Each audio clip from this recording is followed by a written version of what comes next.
ನಮಸ್ತೆ ಸರ್, ನನ್ನ ಹೆಸರು ಮೋನಿಕಾ ಅಂತ ಫ್ರಮ್ ನ್ಯೂಸ್ 18 ಕನ್ನಡ. ಸರ್, ಒಂದು ಕ್ವೆಶ್ಚನ್ ಏನು ಅಂತಂದ್ರೆ 10 ಸೀಸನ್ಸ್ ನ ತುಂಬಾ ಯಶಸ್ವಿಯಾಗಿ ನಡೆಸಿಕೊಟ್ಟಿದ್ದೀರಿ, ಅದಕ್ಕೆ ಅಭಿನಂದನೆಗಳು.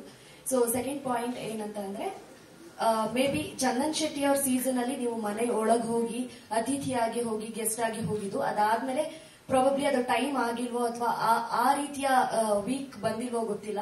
ಸೊ ಅದಾದ್ಮೇಲೆ ಮನೆ ಒಳಗೆ ಹೋಗಿ ಅವ್ರಿಗೊಂದು ಸರ್ಪ್ರೈಸ್ ಕೊಡೋದಾಗಿಲ್ಲ. ಬಟ್ ಆಚೆ ನೀವು ಅಡುಗೆ ಎಲ್ಲ ಮಾಡಿ ಕಳಿಸಿದಿರಿ, ಮೆಸೇಜಸ್ ಎಲ್ಲ ಕೊಟ್ಟಿದ್ದೀರಿ. But from past 4 seasons 3 seasons ಇಂದ ನೀವು ಒಳಗೆ ಹೋಗಿಲ್ಲ. ಸೊ ಅದು ವೈಯಕ್ತಿಕ ಕಾರಣನ ಅಥವಾ ಯಾವ ರೀತಿ ಅಂತ? ಇಟ್ಸ್ ನಾಟ್ ಮ್ಯಾಂಡೇಟರಿ ಡಿಸಿಷನ್ ಅಂತ ಏನಿಲ್ಲ. ಸಮಟೈಮ್ಸ್ ಹೋಗ್ಬೇಕು ಅನ್ಸುತ್ತೆ, ಸಮಟೈಮ್ಸ್ ಬೇಡ ಅನ್ಸುತ್ತೆ, ಸಮಟೈಮ್ಸ್ ಅವಶ್ಯಕತೆ ಅನ್ಸುತ್ತೆ, ಸಮಟೈಮ್ಸ್ ಅವಶ್ಯಕತೆ ಬೇಡ ಅಂತ ಅನ್ಸುತ್ತೆ. ಕೆಲವು ಟೈಮ್ ಎಲ್ಲ ಚೆನ್ನಾಗಿ ನಡೀತಾ ಇರುತ್ತೆ. ಸೊ ಅವ್ರಿಗೆ ಜಸ್ಟ್ ಬೇಕಾಗಿರೋದು ಯಾವ್ದೋ ಮೋಟಿವೇಶನ್, ಇನ್ಸ್ಪಿರೇಷನ್ ಇರುತ್ತೆ. ಸೊ ಹೊರಗಡೆ we do some cooking and just and inside. So sometimes we feel it's a requirement. ನಾನು ಒಳಗೆ ಹೋಗೋದು, me going in looks like a requirement. Sometimes the show is just going so beautiful that ನಾನು ಒಳಗಡೆ ಹೋಗೋದು looks forced. ಅಂದ್ರೆ I have to go in, I have to meet them. No, I think it's nice.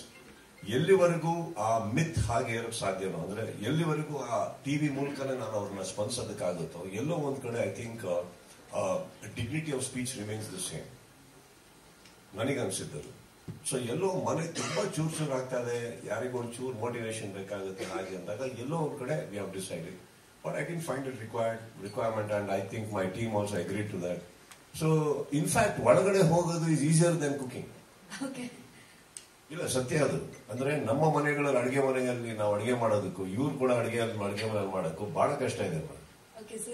ಇವ್ರದ್ದು ಅಡಿಗೆ ಮನೆ ಸರಿನೇ ಇಲ್ಲ, ಅದು ಬೆಂಕಿನೇ ಕರೆಕ್ಟಾಗಿ ಬರಲ್ಲ, ಏನು ಬರಲ್ಲ. ಬೆಳಗ್ಗೆ ಸ್ಟಾರ್ಟ್ ಮಾಡೋದ್ರೆ ರಾತ್ರಿ ಆಗುತ್ತೆ ಅಡಿಗೆ ಮಾಡೋದು. ಅದ್ರ ಬಂದು ನಾನೇ ಲಾಸ್ಟ್ ಸೀಸನ್ ಹೇಳಿದ್ದೆ, ಬಾಗಿಲು ತೆಗೆದು ಒಳಗೆ ಹೋಗ್ಬಿಡ್ತೀನಿ ನಾನು, ಬೇಡ ನನಗೆ ಅಂತ. But I think